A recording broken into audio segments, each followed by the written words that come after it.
All right, good morning, everyone. We've got quite a video of two halves coming up here. I want to get to this. Let's start off with the good stuff, the playoffs. The playoffs started last night, of course, and kind of not really surprised. Columbus rolls 7-2 as they toppled the Mississippi Seawolves. Seawolves came in wearing uh, their bear paw jerseys, which I think they really look nice. I know there's a couple people that kind of say, it's a little much, but I like them. I think it's a fresh, clean look. Anyway, so we get into the game, and it doesn't take long for Columbus to assert their dominance. Yeah, they did dominate Mississippi this year. They won 11 out of 12 times, and then we had this. Um, in goal, it was Austin Milan and Brendan Colgan. Colgan gets a start for the River Sharks. Verostock was actually the backup. I thought it was going to be Lavalier. No, it was Verostock. But anyway, it's Sturgeon scoring just a minute 31 in. So right off the bat, I I was a little late tuning into this game because of everything going on with the second half of this video, and so I actually I had just missed the first goal, and had to go back and watch it. So Sturgeon puts the Columbus up, and then it's Austin Doe, who had quite a game last night. Uh, Ended up scoring on a very fluky goal. Sometimes the hockey gods are with you, and Austin Doe, he scores at was it 6:19. For the period's done, it's Nolan Slaheta scoring 1928, so it's 3-0. Shots in the first period, Columbus 16-7. Mississippi just looked uh, kind of slow, kind of like they were trying to get their legs under them. And speaking of legs, there was a very scary incident in which Danny Licio, just kind of a freak thing, ended up tripping, going hard into the boards, and initially it looked like he messed up his knee. 3 minutes later, he was back on the ice. So thank God, Licio. Licio was a warrior last night, and I'm glad that he's relatively okay. Second period, Columbus, they go up 4-0. It's Shinkarik scoring shorthanded, and the speed of Columbus was really struck me in this game. They came out and they were flying. They were skating hard. They were skating fast. They were beating Mississippi to the puck along the boards. It seemed like if there was a loose puck and players battling for it, Columbus is right there. Mississippi does get into this a little bit, starts creating some momentum. Justin Barr scores at 13:22, so the shutout's gone. Can throw that out the window. And then just 4 minutes later, it's Lucas Helen scoring. Suddenly it's 4-2. And, everybody was thinking for quite a while, including myself, okay, yeah, Columbus has this wrapped up. And that's so fast. So it was good to see Mississippi show some life. Mississippi 17-10 outshooting the River Dragons in the second. But then in the third, this happens so often with the good teams. They find ways of scoring in bunches. And so Justin McDonald scores a 6:03. 15 seconds later, it's Sturgeon scoring again. So bam, bam, it's 6-2. And that pretty much took the wind out of the sails of the Seawolves at that point. Late in the period, very late, 1942, Hunter Bastani scores on a power play goal. Just a little exclamation point. and we have a final of 7-2. Final shots were 40-31, and Sturgeon 2 goals, 2 assists. Meanwhile, Austin Doe, a goal and 3 assists, and Brendan Colgan, 29 saves, 31 shots. Meanwhile, for Mississippi, Lucas Helland and Justin Barr are the scorers. Obviously, not enough. Not what they were hoping for what could potentially be the last game of the year at the Mississippi Coliseum. We'll see. Anyway, Austin Malin, he scored. He saved 33 out of 40 shots. So, crowd of 1836 on hand. I know everybody's going, where was the crowd? It was a Wednesday night, in the middle of the week.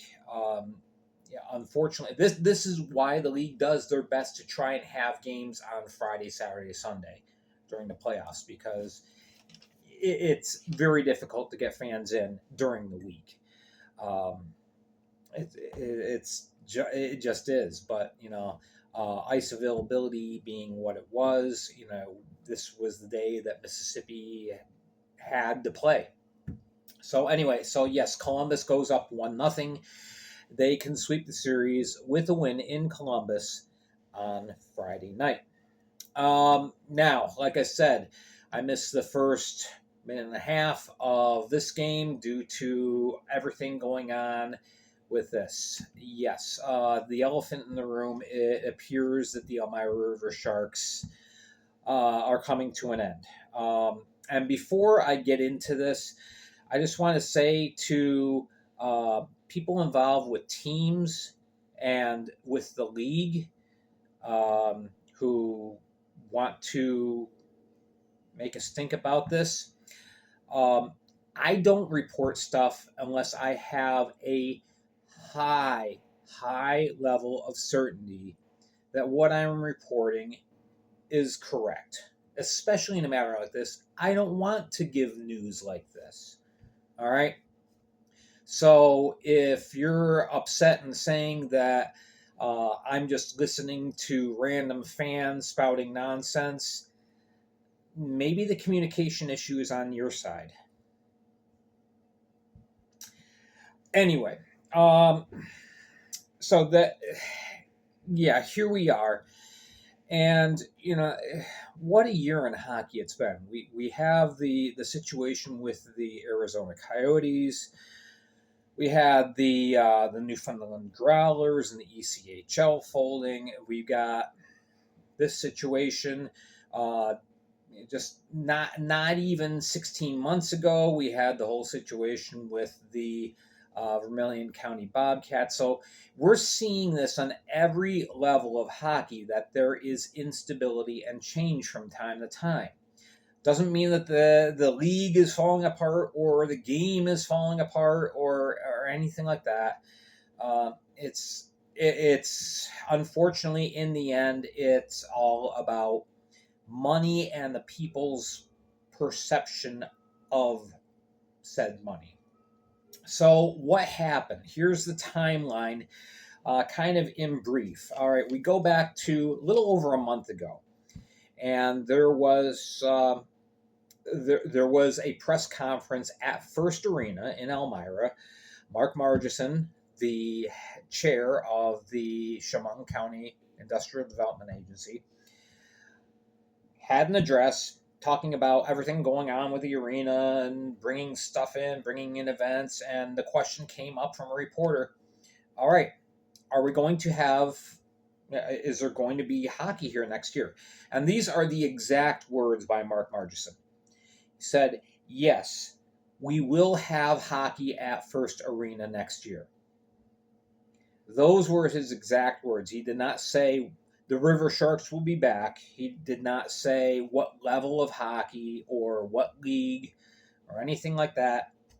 He just said there would be hockey at the arena. All right. But at the same time, that gave River Sharks fans some hope, because with the long history of everything that's been going on in Elmira over the past 7 years, it seems like there's very little stability given to hockey there because of all the pseudo political nonsense that goes on behind the scenes. All right, I want to stress that this is not the fault of the FPHL. This is not the fault of Don Kiernan.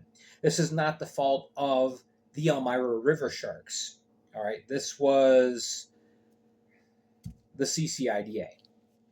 And unfortunately, they have a pretty established track record for things like this. So apparently, the next casualty on the list is the River Sharks. So, anyway, yes, we had the address. There will be hockey next year in the First Arena.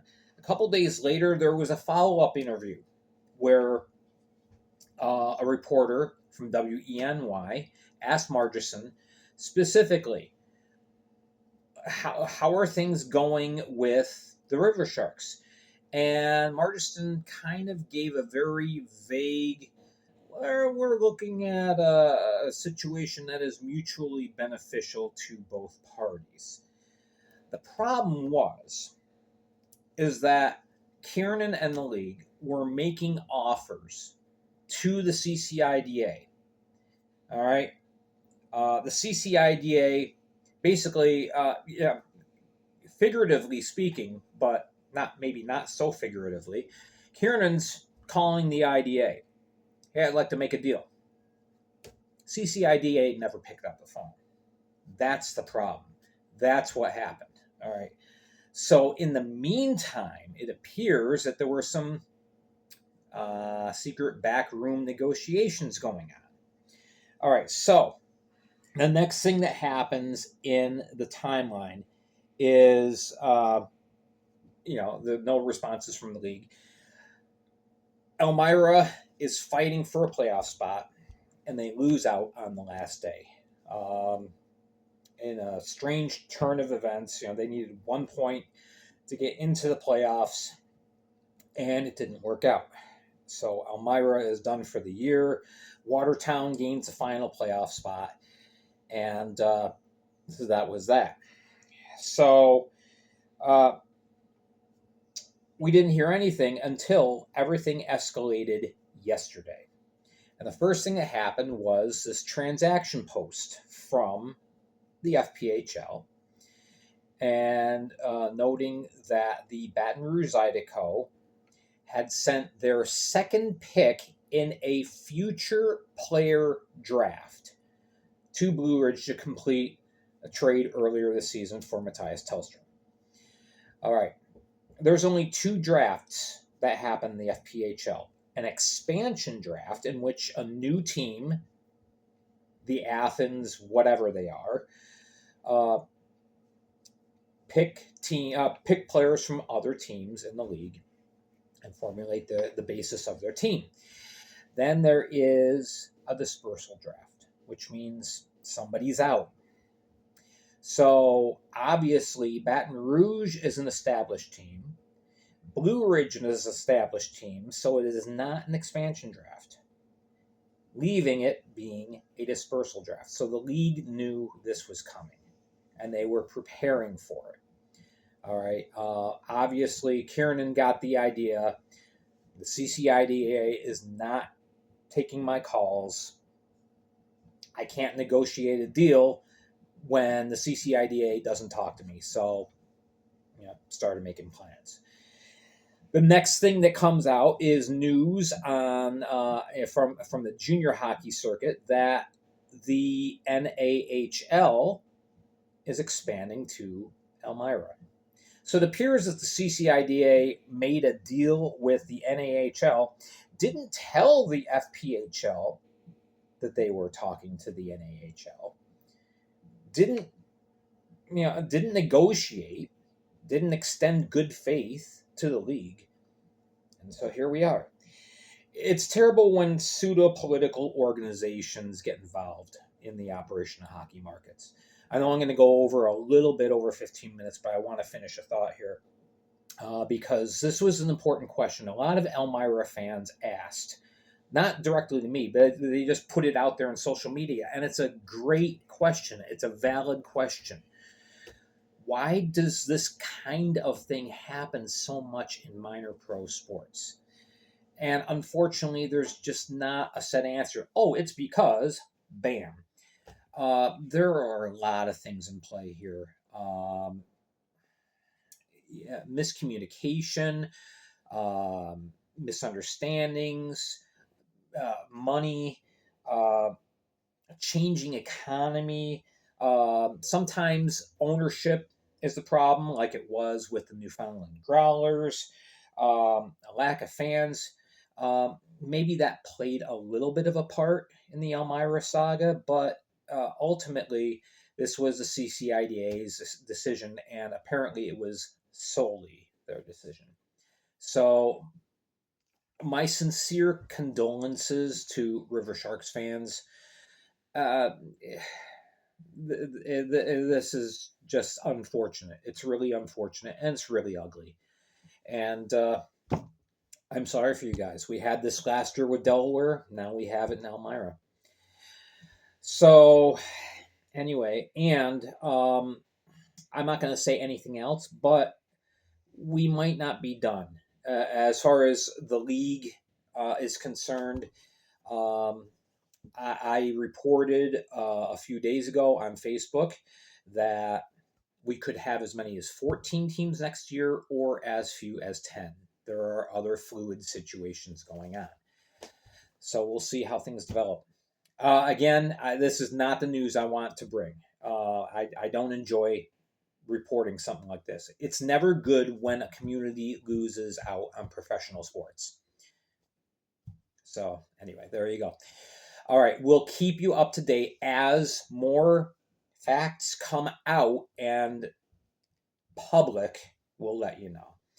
All right, so join me tomorrow on Facebook Live. I'll be doing the previews for the other 3 series, as well as previewing Game 2 of Columbus and Mississippi. Thank you for watching. Hit like and subscribe, and we'll talk to you soon.